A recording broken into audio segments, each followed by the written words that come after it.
வணக்கம். 5/4/2026 ஏப்ரல் மாதம் ஞாயிற்றுக்கிழமை. விசுவாச வருடத்திலே பங்குனி மாதத்திலே 22ஆம் நாள். இன்றைய நாளிலே காலையில திருதியை திதி 11:31 வரைக்கும், பின்பு சதுர்த்தி, விசாக நட்சத்திரம் மாலை 11:49 வரைக்கும், பின்பு அனுஷ நட்சத்திரம். இந்த தேய்பிரையில வரக்கூடிய சதுர்த்தி, பிள்ளையார் சதுர்த்தி, அப்படி விநாயகர் சதுர்த்தி அப்படின்னு சொல்லுவோம்.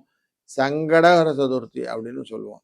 இந்த சங்கடஹர சதுர்த்தி அன்று அனைவரும் அவசியம் இந்த கடன் தொல்லை தீர்ப்பதற்கான வாய்ப்பாக பயன்படுத்திக் கொள்ளுங்கள்.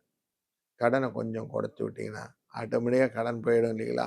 அதனால இன்னைக்கு நாளை கரெக்டாக அதுக்கான வைபை கிரியேட் பண்ணுங்க. காலையிலேயே விநாயகர் பெருமானை வழிபட்டு தொடங்குங்க. ஒரு தேங்காயை எடுத்து உடைச்சிருங்க.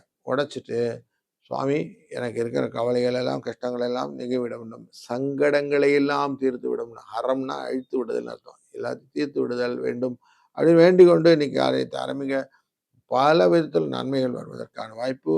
10:11 நல்ல நேரம், 3:04 நல்ல நேரம், 4:06 ராகு காலம், 12:01 யமகண்டம், 3:04 குளிகை நேரம், மேற்கு பக்கம் சூலம், வெள்ளம் பரிகாரம், 1 நாழிகை மற்றும் 16 வினாடிகளில் சூரியன் மீனராசியில் இருப்பார்.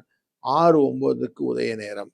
இன்றைக்கு ரேவதி மற்றும் அஸ்வினி நட்சத்திரக்காரர்களுக்கு சந்திராஷ்டம பட்டம் இருக்கும் அப்படிங்கிறதுனால கொஞ்சம் கவனிச்சுருக்கோம். வஜ்ரம் அப்படிங்கிற நாமயோகம், பத்ரை என்கிற கரணமும் உண்டு. வஜ்ரம்னா புதுசா ஏன்னா ட்ரெஸ் எல்லாம் வாங்கி போட்டுக்கிறது. அது மட்டும் இல்லை, பூமியை போட்டு உழுறது எல்லாம் இன்னைக்கு நல்லா பண்ணலாம். யாருன்னா ஒருத்தர் பதவியில் நீங்கள் எடுத்துக்கோங்கன்னு அரசியல் ரிலேட்டடான விஷயங்கள் இருந்ததுன்னா இன்னைக்கு அரசியல் பதவி ஏற்றுக்கிறதுக்கு ரொம்ப நல்லது. நல்ல ஆச்சரியமான காரியங்கள்லாம் இன்னைக்கு தாராளமாக செய்யலாம், வெற்றி கிடைக்கும். பத்ரைங்கிறது வெற்றிகளை கொள்ளக்கூடியது, எதிரிகளை அழிப்பது போன்ற கரணங்கள் இருப்பதனாலே இன்னைக்கு அது ரிலேட்டடான மேற்றம்.